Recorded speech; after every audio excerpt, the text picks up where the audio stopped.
Ating simula ng umaga ng mga balitang dapat nating malaman sa 774 Balita Ngayon. 774 Balita Ngayon. 30 minutong pag-uulat ng mga impormasyon at mga pangyayari sa loob at labas ng bansa. 774 Balita Ngayon. Kasama ang buong pwersa ng 774 News Team. 774 Balita Ngayon. Sa himpilang pinagkakatiwalaan sa balita at serbisyo publiko. DWWW 774, your ultimate news and music radio. At ngayon, narito ang inyong mga tagapagbalita. 774 Balita Ngayon. 774 Balita Ngayon.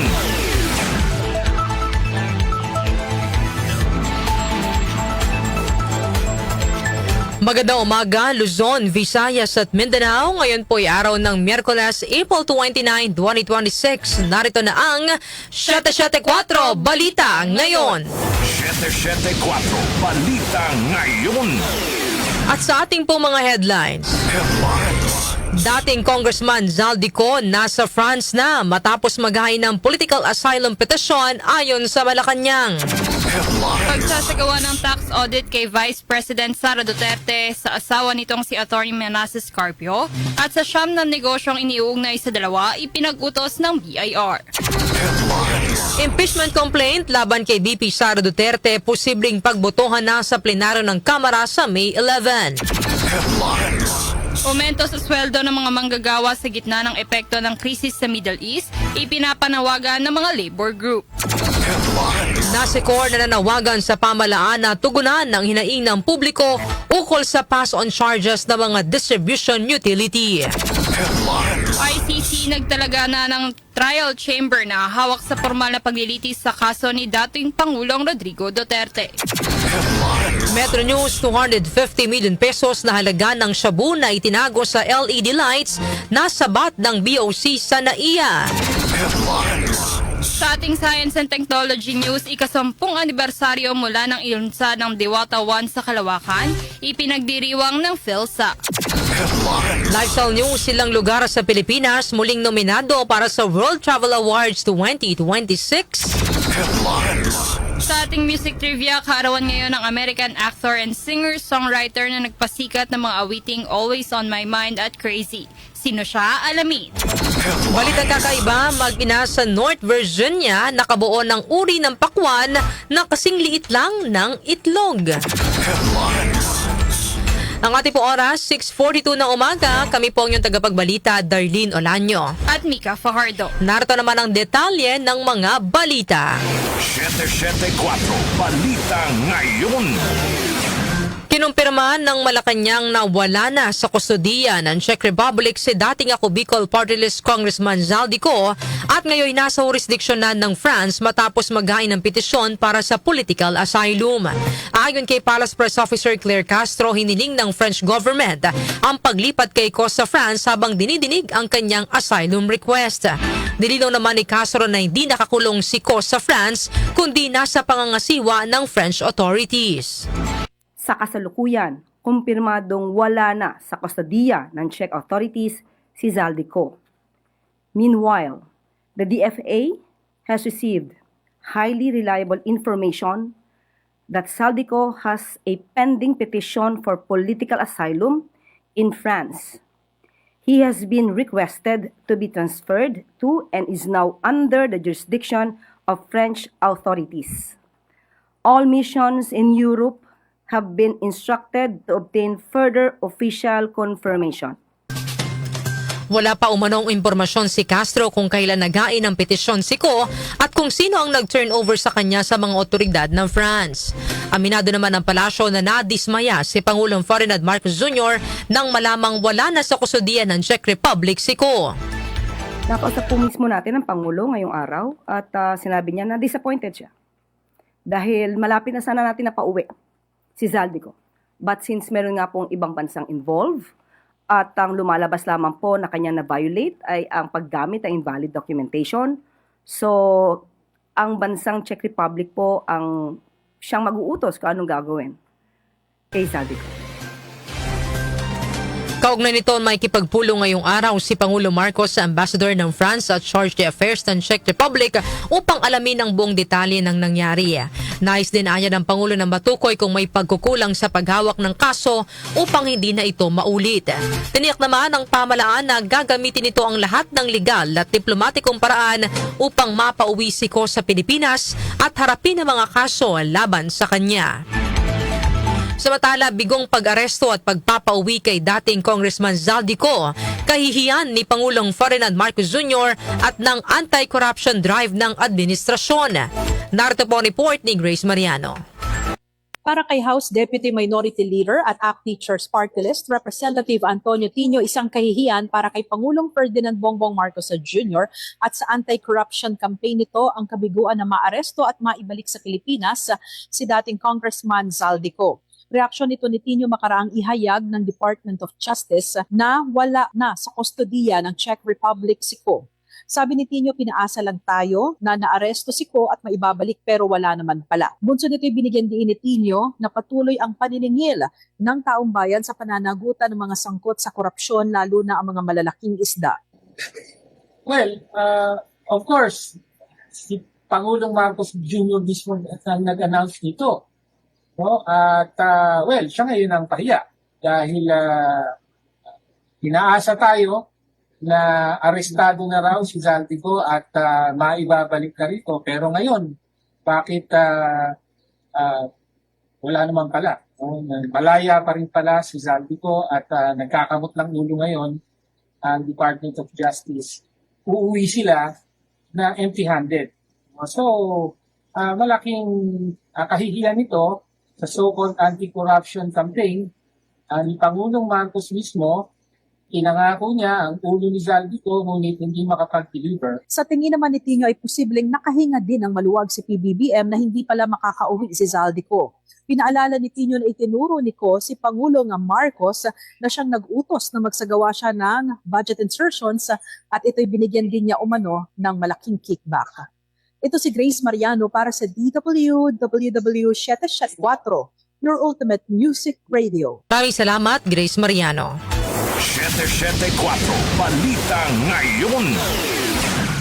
Samantala, ipinagutos ng Bureau of Internal Revenue o BIR ang pagsasagawa ng tax audit kay Vice President Sara Duterte sa asawa nitong si Atty. Manasseh Carpio at sa siyam na negosyong iniuugnay sa dalawa. Sa inilabas na pahayag, kinumpirma ni BIR Commissioner Charlito Mendoza ang pag-i-issue ng Letter of Authority o LOA na nagbibigay ng legal na kapangyarihan sa mga revenue officer na suriin ang books of accounts at iba pang accounting record ng isang taxpayer. Inihayag ng BIR na may nakita silang sapat na batayan para simulan ng formal na investigasyon. Binigyang diin din ng BIR na ang hakbang ay bahagi ng isang rules-based na proseso upang matiyak ang tamang pagbabayad ng buwis sa gobyerno. Isasagawa ang audit sa ilalim ng programang Run After Tax Evaders Program o RATE na pangunahing mekanismo ng ahensya laban sa mga hinihinalang tax fraud. Nilinaw ni Mendoza na ang LOA ay panimulang hakbang lamang sa formal na audit at hindi pa nangangahulugang may napatunayan ng paglabag. Gayunman, sinabi rin ni Mendoza na kung may makikitang ebidensya, maaaring magsampa ng civil, administrative o criminal case ang BIR. 774 Balita Ngayon. Posibleng sumalang na sa botohan sa plenaryo ng Kamara sa May 11 ang impeachment complaint laban kay Vice President Sara Duterte. Ayon kay House Committee on Justice Chairperson at Batangas Representative Jervil Luistro, ngayong araw ay boboto na ang mga miyembro ng komite kung may probable cause o wala ang impeachment complaints at saka gagawa ang komite ng report na ipadadala sa plenaryo. Sa May 4, magkakasamuli ng pagdinig upang aprubahan ang committee report. Sinabi ni Luistro na bahala na ang plenaryo na magdesisyon kung kailan isasala ang committee report upang pagbotohan. Gayunman, sinabi ni Luistro na posibleng isagawa ito sa May 11, araw ng Lunes, kung saan present lahat ng miyembro ng Kamara at nabigyan naman na ng sapat na panahon ang lahat ng partido at mga mambabatas upang basahin at aralin pagsasali ng articles of impeachment kabilang na ang mga naka-attach na ebidensya. Kailangan ng 1/3 na boto o 106 sa 318 na miyembro ng Kamara upang ma-impeach sa Kamara ang pangalawang Pangulo at maipadala ang articles of impeachment sa Senado na siyang tatayong impeachment court at magsasagawa ng paglilitis. Samantala, 2 multi-million peso facilities ng Bucor itinatayo na. Karagdagang detalye ihahatid ni Gina Mape. Sinimula na ng Bureau of Corrections o Bucor ang pagtatayo ng bagong pasilidad sa Sitio Tagbarungis, Barangay Inagawan sa Puerto Princesa City. Ayon kay Bucor Director General Gregorio Pio Katapang Jr., bahagi ito ng modernization program ng correctional system sa bansa. Pinaliwanag ni Bucor Director Katapang Jr. ang kahalagahan ng 480 million peso project na itatayo sa 10 ektaryang lupain sa loob ng Inagawan Sub-Colony ng Iwahig Prison and Penal Farm. Dinisenyo anya ang bagong pasilidad upang maresolba ang suliranin sa overcrowding ng pitan, problema na naglalagay sa panganib sa kaligtasan, seguridad at may dignidad na pamumuhay ng mga inmates sa buong bansa. Ang groundbreaking na dinaruhan ni Senator Erwin Tulfo ay pinamundaan niya ng pagnanais ng pamahalaan na magtatag ng ligtas, maayos at future-ready environment para sa pagbabago at pagbibigay ng pagkakataon sa mga person deprived of liberty. Sa sandaling matapos, kakayanin ng bagong pasilidad ang tinatayang 2,500 PDS kung saan gagamit ng sustainable technologies gaya ng rooftop solar panels and solar-powered street lighting systems sa mga estratehikong lugar. Noong nakaraang linggo, sinimula na rin ng Bucor ang pagtatayo ng bagong correctional facility sa Palayan City sa Nueva Ecija na nagkakahalaga ng 470 million pesos. Ako si Gina Mape ng DWWW 774, your ultimate music radio. Maraming salamat, Gina Mape. 774 Balita Ngayon. Sa iba pang balita, nanawagan ang mga labor groups sa pamahalaan na itaas ang sweldo ng mga manggagawa at magpakita ng mas matibay na liderato sa gitna ng nagpapatuloy na tensyon sa Middle East. Inaasahang hindi bababa sa 35,000 ng mga manggagawa ang makikibahagi sa ikakasang kilos protesta sa Metro Manila at iba pang bahagi ng bansa sa paggunita ng araw ng paggawa sa May 1 upang ipanawagan ng aumento sa sweldo, pagbaba ng presyo ng mga pangunahing bilihin at pagpapanagot sa mga sangkot sa korupsyon. Ayon kay Joshua Mata, Secretary General ng Sentro ng mga Nagkakaisa at Progresibong Manggagawa o Sentro, ang 200 pesos legislated wage hike ay may tuturing lamang na wage recovery at hindi pa sapat upang tugunan ang epekto ng krisis. Sinabi naman ni Sani Matula ng Nagkaisang Labor Coalition na mahalaga ang aumento sa sahod sa mga panahong ito upang matulungan ang mga manggagawa sa gitna ng krisis. Binatikos naman ni Jerome Adonis ng Kilosang Mayo 1 o KMU, ang economic manager si Pangulong Ferdinand Marcos Jr. na aniyay bingi at bulag sa kalagayan ng mga manggagawa. Samantala, ang mga pinakamahirap kailangang tulungan ayon sa isang senador. Report ihatid ni Conde Bata. Iginit ni Senator Sherwin Gatchalian na dapat tulungan ang mga pinakamahihirap na kababayan sa bansa. Ito ang tugon ng senador kaugnay sa pagkwestiyon ng mga middle-income earners kung bakit sa kanila pinasasalo ang bill ng kuryente ng mga kabilang sa 4Ps. Ayon kay Gatchalian, kung hindi tutulungan ang mga pinakamahihirap, ay lalo lamang silang mas mahihirapan sa buhay. Maliit lang anya ang tulong na naibibigay sa mga pinakamahihirap na aabot lang ng 50 kilowatt sa kada pamilya. Kailangan natin tulungan yung pinakamahirap nating kababayan. Kung hindi natin sila tutulungan, wala silang kuryente, lalong mas mahihirapan sila sa buhay. So, ang tulong natin sa kanila is only 50 kilowatt per family. Ang 50 kilowatt, equivalent lang yan ng isang maliit na ref, isang maliit na electric stove, saka ilang ilaw lang. So, hindi malaki yung tulong natin sa pinakamahirap para lang makatawid sila at mabuhay ng dangal. Dahil kung walang kuryente, hindi talaga sila mabubuhay. Kasama ang isyong ito sa tatalakayin sa pagdinig ng Proactive Response and Oversight for Timely and Effective Crisis Strategy o PROTECT Committee, kasama ang issue ng sobrang mataas na singil sa generation charge. Conde Batak ng DWWW 774, your ultimate music radio. Conde Bata. 774 Balita Ngayon. Nananawagan naman ng National Association of Electricity Consumers for Reforms Incorporated o NASICOR sa pamahalaan na busisiin ang ipinapataon na pass-on charges ng distribution utilities sa electricity bill ng mga consumer. Sa panayam ng DWWW kay NASICOR President Pete Ilagan, sinabi nitong dapat magpatupad ng agarang aksyon sa usaping ito ang mga ahensya ng pamahalaan na humahawak sa sektor ng enerhiya. Inihayag pa ni Ilagan na walang proteksyon ng mga consumer sa mga panganigdadala ng pagnenegosyo sa kuryente na ipinapasa sa mga consumer. Lahat na lamang ng panganib sa pagnenegosyo ng kuryente ay pinapasa sa consumer. Pati na yung pati na yung tinatawag natin na dollar-peso exchange rate. Pag tumasang dolyar, pinapasa rin yung bigat sa consumers. Pagtasang gasolina ng diesel, pinapasa rin sa atin. Halos lahat talaga pinapasa sa consumers, kaya nakikita natin na walang proteksyon. Ano na ang ginagawa ng gobyerno, ng Energy Regulatory Commission, ng Department of Energy, ng National Renewable Energy Board? Anong ginagawa ng mga ahensya ng gobyernong ito? Naghahanap tayo ng relief, naghahanap tayo ng kaginawahan dito sa bigat ng pasanin ng mga consumers. Kaya dapat tugunin ng gobyerno itong hinaing na to ng mga consumers sapagkat these are valid complaints, these are valid concerns. Ayon pa kay Ilagan, doble-dobleng pabigat ang ibinibigay ng mga pass-on charges gayong may buwis na rin namang binabayaran ang mga consumer. Bukod pa dito, binanggit din ni Ilagan na wala ring malinaw na transparency ang gobyerno sa kung magkano ang kabuang nakokolekta sa mga pass-on charges, partikular na sa lifeline subsidy at sa senior citizen discount at kung ilan ang nagbenepisyo dito. Bakit ang lumalabas lahat na lang ng mga consumers na medyo angat ng konti hanggang mas angat, sila lahat ang pumapasa nito tinatax na nga tayo ng napakalaki. Saan pupunta ang taxes na to? Hindi ba dapat para matulungan din yung mga taong hikaho sa buhay, yung mga mas nahihirapan? Lumalabas kasi lahat na lamang sa consumers. At ang ikalawa pa, sinisingil na nga tayo rito, karamihan dito hindi nila alam bakit ito nailagay sa bill. Wala itong kwentada, walang transparency.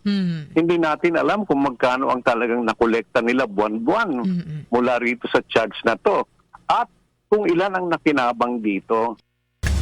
Iyan po ang pahayag ni NASICOR President Pete Ilagan sa panayam ng DWWW 774. Samantala, agarang pagpasa ng uplift bill sa Kamara isusulong ng Malacanang. Itali po ihatid ni Chanel Salazar. Itutulak ng pamahalaan sa Kamara ang agarang pagpasa ng uplift bill para mapabilis ang paggamit ng pondo sa mga programa at proyekto ng gobyerno. Ayon kay Palace Press Officer Claire Castro, ito ang isa sa tinalakay sa uplift committee meeting sa Malacanang na pinangunahan ni Pangulong Ferdinand Marcos Jr. Layon ng panukala na alisin ng 2 taong pagbabawal sa pagsama sa budget ng mga item na idineklarang savings. Kasama rin dito ang pagtukoy sa mga programa at proyekto na maaaring pondohan mula sa nakalaang pondo. Papayagan din ng panukala ang paggamit ng unreleased appropriations at unobligated allotments mula sa 2025 budget, gayon din ng unreleased appropriations mula sa 2026 budget. Ako si Chanel Salazar ng DWWW 774, your ultimate music radio. Maraming salamat, Chanel Salazar. 774 Balita Ngayon. Formal nang bumuo ang International Criminal Court o ICC presidency ng trial chamber na hawak sa kasang crimes against humanity ni dating Pangulong Rodrigo Duterte. Sa 5 pahinang dokumento na may petsang April 24, itinalaga ang Trial Chamber 3 na binubuo nina Judge Joanna Corner, Judge Kibong Peck at Judge Nicolas Gilu. Inatasan din ng presidency ang ICC Registrar na i-transmit ang kumpletong record ng proceedings sa Trial Chamber 3, kabilang na ang mga desisyon ng Pre-Trial Chamber 1 na nagkukumpirma sa charges laban sa dating Pangulo. Samantala sa iba pang balita, counter-landing live fire exercises, iginasa sa nagpapatuloy na balikatan exercise. Detalye hatid ni Angel Garcia. Isinagawa ang counter-landing live fire exercise sa pagitan ng Armed Forces of the Philippines kasama ang puwersa ng Estados Unidos, Australia at New Zealand sa baybayin ng Apurawan Beach landing site sa Aborlan, Palawan bilang bahagi ng Balikatan Exercise 2026. Pinangunahan ng 3rd Marine Brigade ng Philippine Marine Corps ang simulation ng pagdepensa laban sa posibleng paglusob ng kalaban mula sa dagat.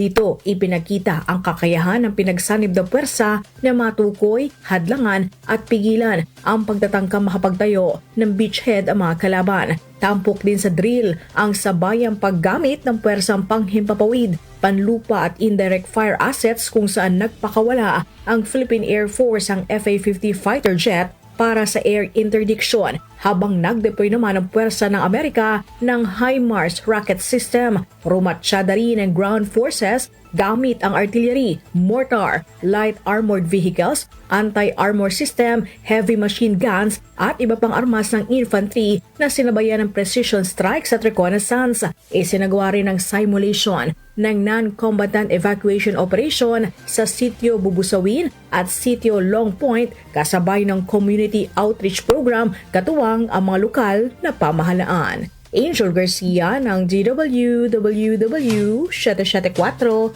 your ultimate music radio. Maraming salamat, Angel Garcia. 774 Balita Ngayon. Ang ating pong oras, alas 7 na ng umaga, kami pa rin po ang inyong tagapagbalita, Darlene Olanyo. At Mika Fajardo. 774 Balita Ngayon. Metro News. Metro News. Aabot sa 250 million pesos na halaga ng shabu ang nasabat ng Bureau of Customs sa isang cargo warehouse sa Ninoy Aquino International Airport o NAIA. Ayon sa BOC, mula Mexico ang mga iligal na droga at itinago sa loob ng mga LED lights. Inihayag ng BOC na ito na ang pinakamalaking halaga ng iligal na droga na nasabat nila sa kasaysayan sa kanilang operasyon sa NAIA. Iniimbestigahan na ng BOC at ng PDEA ang posibleng recipient ng shipment na naka-address sa Valenzuela City. Isa pang Metro News, 2 kawani ng Marikina City Hall arestado matapos mangikil sa isang junk shop owner. Detalye po ihatid ni Jonah Bakiran. Arestado ang 2 Marikina City Hall administrative aide dahil sa umano'y paghingi ng pera sa isang junk shop owner. Ayon sa National Capital Region Police Office o NCRPO, naaresto ang mga suspect sa Barangay Fortune noong April 27 sa ikinasang operasyon matapos na magsumbong ang isang local businessman dahil sa hindi otorisadong pangongolekta ng bayad na may kaugnayan sa permit. Ang 2 suspect ay bumisita sa bagong bukas na junk shop at nagpakilala bilang City Government Inspection Team at isinagawa ang modus at hininga ng 2,000 pesos ang owner upang hindi ma-issuehan ng citation ticket na binayaran din ng may-ari ng shop. Ngunit tumaas pa ang hinihingi ng mga ito at umabot sa 30,000 pesos na tinatawag ng mga suspect na protection money. Sinabi naman ng Marikina City Government na hindi nila kinukonsinte ang anumang pang-aabuso sa otoridad at siniguro na ang sino mang lalabag ay pananagutin sa batas. Ako po si Jonah Bakira ng DWWW 774 Ultimate Music Radio. Maraming salamat, Jonah Bakiran. Foreign exchange rates. Foreign exchange rates. Narito naman ang update sa ating foreign exchange rates. Sumadsad sa panibagong all-time low ang halaga ng palitan ng piso kontra dolyar. Sa trading kahapon, nagsara ang halaga ng piso kontra dolyar sa 61 pesos and 30 cents. Ito na ang pinakamababang palitan matapos malampasan ang 60 pesos and 75 centavos na tala noong March 31, 2026. Unang pagkakataon din ito na lumampas ang lokal na salapi sa 61 peso per dollar mark. Samantala, nasa 71 pesos and 14 centavos naman ang palitan ng piso kontra euro, habang ang British pound ay nasa 82 pesos and 17 centavos. Ang palitan naman ng piso kontra Saudi Riyal ay nasa 16 pesos and 18 centavos, habang ang Japanese yen ay nasa 38 centavos. Lotto results. Lotto results. Update naman po tayo sa resulta ng Lotto. Iatid po sa atin ni Jackie Maestrado Rubio. Ang bahaging ito ay hatid sa inyo ng Philippine Charity Sweepstakes Office. Pagkakaisa para sa kawang gawa. Narito ang recap ng resulta ng bulahan ng Philippine Charity Sweepstakes Office kagabi, April 28, 2026. Sa mga nag-aabang ng Ultra Lotto 658, ang winning number combinations ay 9, 47, 32, 39, 45, at 33. Ulitin ko lamang po ang winning number combination sa Ultra Lotto 658 ay 9, 47, 32, 39, 45, at 33.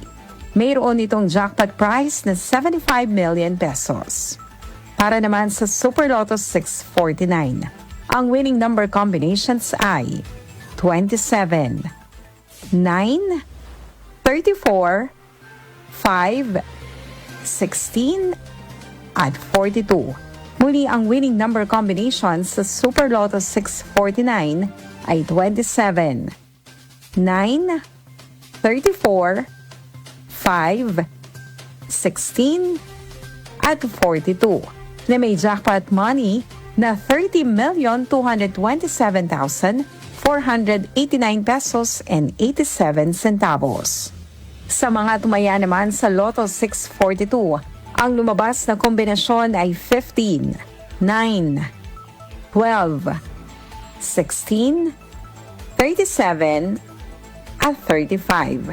Muli ang lumabas na winning number combinations ay 15, 9, 12, 16, 37, at 35 na may premyo na aabot ng 27,872,450 pesos and 50 centavos.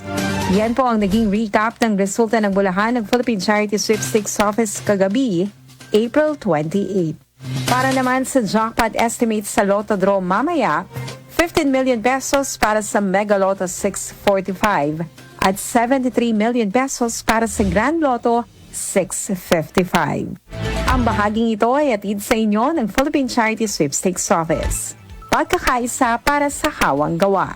Ako po sa Jackie Magistrado Rubio ng DWWW 774, your ultimate music radio. Maraming salamat, Jackie Maestrado Rubio. Lifestyle News. Lifestyle News. Muling nakakuha ng mga nominasyon ng Pilipinas sa ilang lugar sa bansa para sa iba't ibang kategorya sa prestihiyosong World Travel Awards o WTA 2026. Kabilang sa mga kategorya kung saan nominado ang Pilipinas ay ang Asia's Leading Beach Destination, Asia's Leading Dive Destination, Asia's Leading Island Destination, at Asia's Leading Tourist Board para sa Department of Tourism o DOT. Nominado rin ang Boracay para sa Asia's Leading Luxury Island Destination, Cebu sa Asia's Leading Wedding Destination, San Fernando, Pampanga para sa Asia's Leading Cultural City Destination, Clark Freeport Zone sa Asia's Leading Meetings and Conference Destination, Intramuros para sa Asia's Leading Tourist Attraction, at Aurora para sa Asia's Leading Regional Nature Destination. Kaugnay nito, hinikayat naman ng DOT ang publiko na suportahan ang bid ng Pilipinas para sa WTA. Maaaring bumoto ang publiko hanggang June 17 sa mismong website ng WTA. Science and Technology. Science and Technology. Sa atin naman pong Science and Technology News, ika-10 anibersaryo mula ng ilunsad ng Diwata 1 sa Kalawakan, ipinagdiriwang ng PhilSA. Detalye po yatin ni Rose May Miranda. Bilang pagpabalik tanaw sa paglulunsad ng Diwata 1 na nagsimula bilang tugon sa krisis, hinihiyag ng Philippine Space Agency o PhilSA na nagbigay daan ito para sa mga Filipino scientists na isulong ang science and technology sa Kalawakan. Binuo ang Diwata 1 matapos ang pananalasa ng Super Typhoon Yolanda sa Pilipinas noong 2013 upang magkaroon ng bansa ng sarili nitong space-based tool na layong lumikha ng satellite imagery para sa disaster assessment. Hinilunsad noong April 27, 2016, ang Diwata 1 ay naging kauna-unahang Filipino-built object sa Kalawakan na minarkahan ang pagpasok ng bansa sa space age. Nagbukas din ito ng mga pagkakataon para sa mga local team na magsanay sa mga satellite operation at humantong sa pagbuo ng Diwata 2 na nag-aalok ng pinahusay na imaging at mas malawak na mga application. Ang PhilSA na namumuno sa space program ng bansa ay nagpoproseso ng satellite data para gawing actionable information upang suportahan ang mga disaster response efforts. Nagbigay din ng microsatellite system ng mapping data para sa lawak ng pagguho ng lupa at pagsusuri ng pinsala sa tumamang magnitude 6.9 na lindol sa Bogo City, Cebu noong Oktubre na nakaraang taon, kung saan hindi bababa sa 79 na individual ang nasawi. Manatiling may kaalaman sa gamang teknolohiya sa gitna ng pagiging moderno ng ating mundo. Ako si Rosemary Miranda ng DWWW Shuttle 4, Ultimate Music Radio. Maraming salamat, Rosemary Miranda. Music Trivia. Music Trivia. Karawan ngayon ng American actor and singer-songwriter na nagpasikat ng mga awiting Always on My Mind at Crazy. Sino siya? Alamin natin sa Music Trivia ni Kenny Cacosta. Blessed Wednesday morning, narito na ang hatid ko sa inyong Music Trivia. Ngayong petsa na ito, April 29, taong 1933, ipinanganak sa Abbott, Texas, USA, ang singer, musician, songwriter, actor at activist na si Willie U. Nelson o mas kilala bilang si Willie Nelson. Si Nelson ang nasa likod ng mga awiting Crazy, Blue Eyes, Crying in the Rain at Always on My Mind. Iba't iba ang genre ng musika ni Nelson gaya ng country, blues, jazz at gospel music. Ang tagumpay ng album na Shotgun Willie noong 1973, gayon din ang mga critical and commercial success ng Red-Headed Stranger noong 1975 at Stardust noong 1978 ang nagduklo kay Nelson bilang isa sa most recognized artists sa country music. Sa mundo ng pelikula, naging bahagi si Willie Nelson ng higit 30 proyekto. Na ang una ay ang noong 1979 film na The Electric Horseman, habang naging co-author din siya ng ilang libro na may kaugnayan sa aktivismo para sa paggamit ng biofuels at legalisasyon ng marijuana. At yan, hatid ko sa inyong Music Trivia. Ako po si Kenny Cacosta ng DWWW 774, your ultimate music radio. Maraming salamat, Kenny Cacosta. Balitang Kakaiba. Sa atin naman pong balitang kakaiba, isang mag-inang amateur breeder sa Northern Virginia ang nakabuo ng kakaibang uri ng pakwan na kasing laki lang ng itlog ng manok pero nananatili pa rin ang tamis at lasa nito.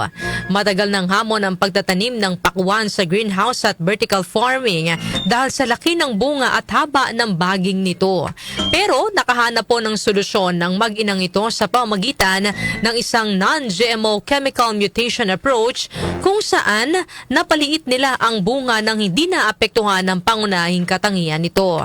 Ayon sa high school researcher na si Delaney Raptis, sa kanilang mga paunang obserbasyon, ang mga bunga ay nananatiling matamis, may kulay pula o orange na laman at sapat ang tibay para sa handling. Nagsimula ang kanilang proyekto noong 2021 at sa pagdaan ng panahon, napaliit nila ang pakwan mula sa ilang kilo hanggang 80 hanggang 200 grams at ang iba ay halos kasing laki na lang ng itlog.